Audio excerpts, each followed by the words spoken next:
tey dañoo ñëw fii ci tribunal bu grande instance de Dakar pour déposer une plainte parce que ñoo ko waxoon askanu Sénégal moom la ñu nekk di def nii déposer nañu une plainte sur la table du procureur de la République l'actuel procureur plainte bi nag c'est une plainte pour séquestration enlèvement illégal violence et voies de fait injure publique acte de torture et complicité de torture traitement inhumain cruel et dégradant coups et blessures volontaires arrestation illégale association de malfaiteurs tentative d'assassinat et enfin menace de mort lii mooy les infractions yi nga xamante ni visé nañu ko suñu biir plainte bu ñu déposé sànq nii ci table procureur de la République lépp nag ñu wàccoog article 32 bu code de procédure pénale bi wax ni le procureur de la République reçoit les plaintes et les dénonciations étant apprenti juriste moo tax ñu bien formuler notre plainte une plainte de 21 pages parce que ci biir plainte bi xam naa ne dinañ leen ko yónnee d'ailleurs am na ay images am na ay vidéos am na ay captures lépp lu ñu jàpp ni dina aider l'autorité publique à ce que mu mën a édifier mu leer ci bopp sénégalais yëpp dëxañ nañ ko ci di fàttali ne encore une fois ñi nga xamante ne ñoom la plainte bi di viser dinañ leen limal léegi pour que sénégalais yëpp bokk ci yem waaye laataa loolu dañoo bëggoon juste wax ni du fayantoo du xolum kiñaan du dara waaye lu tax ñu déposer plainte bi ñaari mbir dong kottu la bu ci njëkk muy rendre un vibrant hommage waaye aussi soulager xolu sénégalais yi nga xamante ni guddib samedi bu ñu génnewee image yi ak vidéo yi kenn xamul ñaata nit ni ñuy dajal ñu naan ñu yéen duñu leen jooyal mu metti leen ba seen biiru xol ñu am yaqin ne jàpp ni xëy na suñu yëgee ni introduire nañ une plainte contre ñi nga xamante ne ñooñu ko doon def te dinañ ko lim léegi xëy na loolu dina am lu mu soulager ci ñoom donc ñu ngi leen koy yëgal à travers votre couverture médiatique que moi en tant que victime d'une sauvage torture inhumaine je viens de déposer une plainte boobu nekk première raison bi deuxième raison bi mooy li nga xamante ni moo jëm ci loi cette soi-disant loi d'amnistie bëri na ay victimes yi Macky Sall ak ay collaborateurs am nguuram def ci réew mi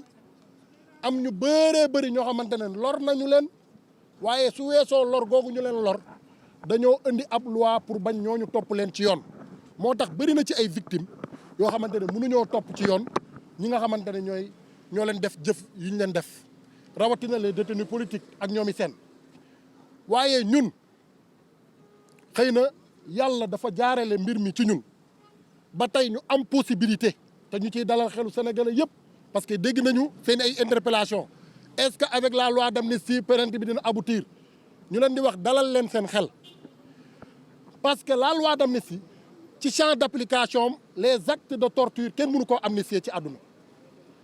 le Sénégal a ratifié la convention contre la torture nga xamante ne les Nations Unies ñoo ko adopté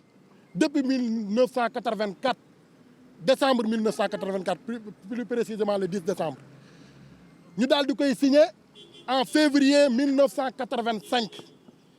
Sénégal ratifié ko le 5 février 1985 waaye mu entré en vigueur le 21 août 1986 soo leen demee ci convention internationale contre la torture boobu soo leen demee dans son article 2 alinéa 2 article boobu lu mu wax leer na ci kanamu état yu ko ratifié yëpp muy lan article boobu nee na amul exception bu mën a tax ñu làqatu ci ginnaawam pour mën a nëppal ay actes de torture aucune exception même étant dans un état de guerre wala une menace de guerre wala dans des troubles politiques intérieurs maanaam ci gàttal amul benn excuse bu nit mën a évoquer pour mën a làqatu ci ginnaaw excuse boobu pour mën a jëf-jëfi torture donc loolu nekk benn. Au-delà de la convention bi nga xamante ne moom laa leen wax sànq muy la convention internationale contre la torture il y a également dans nos textes muy le code pénal sénégalais ku ci dem ci article 295-1 bu code pénal sénégalais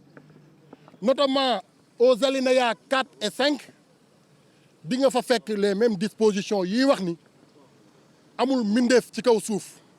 bu mën a làqatu ci ginnaaw benn exception pour mën di exercer des actes de torture contre qui que ce soit. En gros ñi ngi dalal xelu sénégalais yëpp di leen wax ni torture bokkul ci champ d'application loi d'amnistie bi et par ailleurs boole nañ ko ci suñu dossier yu ñu déposé l'ancien ministre de la justice muy Aïssata Tall Sall su ma juumul yéen presse bi sénégalais yëpp opinion nationale internationale ñëpp dégg nañ ko ginnaaw bu ay député de la république buñ ko interpellé jamono ju ñu bëggee voter la loi d'amnistie ne ko ndax acte de torture yi ci la ñu bokk sa réponse était claire et limpide nee na en tant que ministre de la justice et un juriste les actes de torture ne font pas partie du champ d'application de la loi d'amnistie donc loolu on tenait à le soulever pour que sénégalais yi dalal seen xel ci domaine boobu maintenant ñan la ñu porter plainte ñu porter plainte du ñenn ñu dul ki nga xamante ni mooy Pape Malick Ndour nekk ancien ministre de la jeunesse ci nguuru Abdoulaye Wade ci nguuru Macky Sall maa ngi tuub ci nguuru Macky Sall moom mi ngi ci biir plainte bi ki nga xamante ne moom la ñuy wax Antoine Abdoulaye Félix Diome nekk ancien ministre de l'intérieur il a été cité dans cette plainte ki nga xamante ni mooy général Moussa Fall te jiite woon fi gendarmerie nationale turam mi ngi ci biir plainte bi bokk na ci ñu visé ci plainte bi ki nga xamante ni moom la ñuy surnommé le fameux chef Sow nga xamante ni fu ñu génn sénégalais yi naan ñu mbaa baaloo leen chef Sow moomu ñuy dalal xelu compatriotes sénégalais yëpp di leen wax ni turam a ngi nii ci biir plainte bu ñu déposé sur la table du procureur de la République waaye yemuñu ci ñoom kese dañ cee yokku ne cette plainte ñu ngi koy viser aussi contre toute autre personne liée de près ou de loin à ces infractions yi nga xamante ne listal lañ leen ko sànq muy séquestration enlèvement illégal violence et voies de fait